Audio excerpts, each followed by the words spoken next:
Hey there, folks, and welcome again. I wanted to talk about bass flutes today, and honestly, just the way we should hold our flute when we're playing.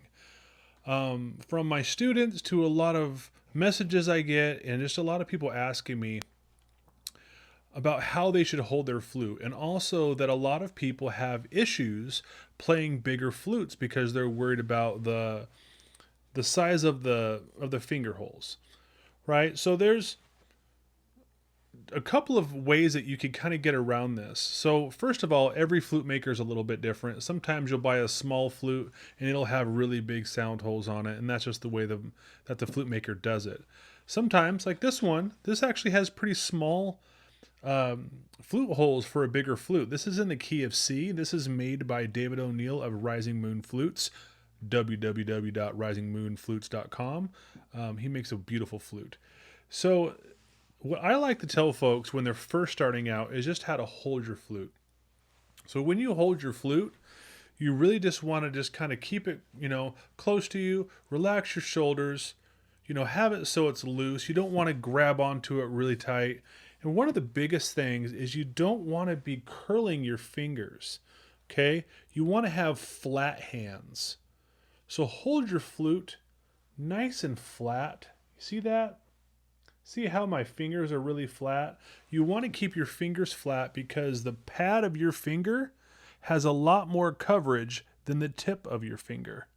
So when you're holding the flute, use the pads and get it as flat as you can. Now, some of us are going to have smaller hands. I have really, really big hands, and so some of my fingers you'll notice are kind of bent. That's normal. The whole idea is just to get the pads of your fingers to cover the holes. And you don't want to squeeze it really hard. Okay? When you're first starting to play the flute, sometimes you'll be playing up and down the scale and you'll hear a squeak or something. 99% of the time, that's because there's air leaking somewhere and you're not covering the holes completely. Sometimes it could be from up here as well. And so you want to adjust your bird or block or totem or fetish, whatever you're going to call it. You want about a millimeter of wood. You could probably see that pretty good. Just about a millimeter of wood to show. And that's about what every flute wants for the most part.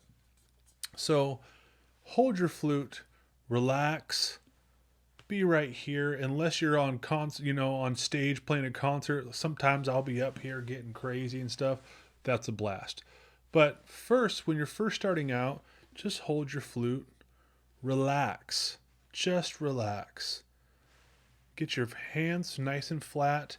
I like to hold my thumbs about right there. And if you notice, it's roughly in between my fingers.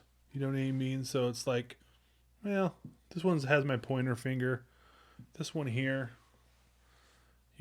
that's about where I'm at. Every flute's a little bit different. The size of the flute's going to change things.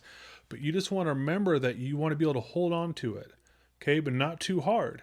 Because there's going to be a time when you have to go all the way up and play that, right? And you're going to be playing some higher notes up here. You want to make sure that you have it and so you don't drop your flute.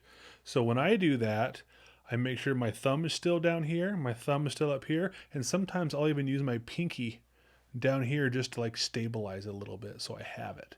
Okay? So, and I have dropped a flute before.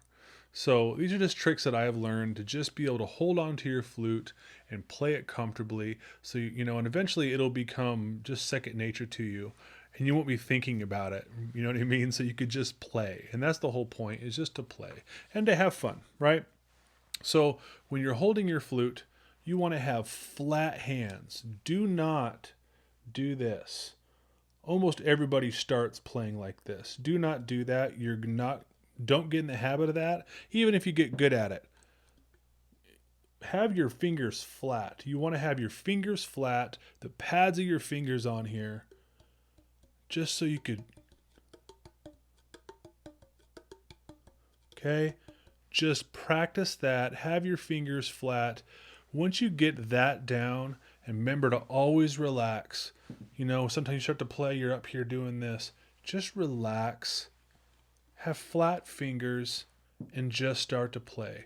I always really recommend playing with a metronome because it keeps you accountable. Just go up and down the scale, whatever you might do, play to a metronome and just try to play on time. So that's basically it for this one, guys. Just when you're starting out, if you're wondering that's just a basic question. How do I hold my flute?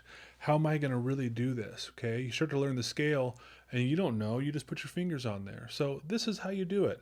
Use the pads of your fingers and just play up and down.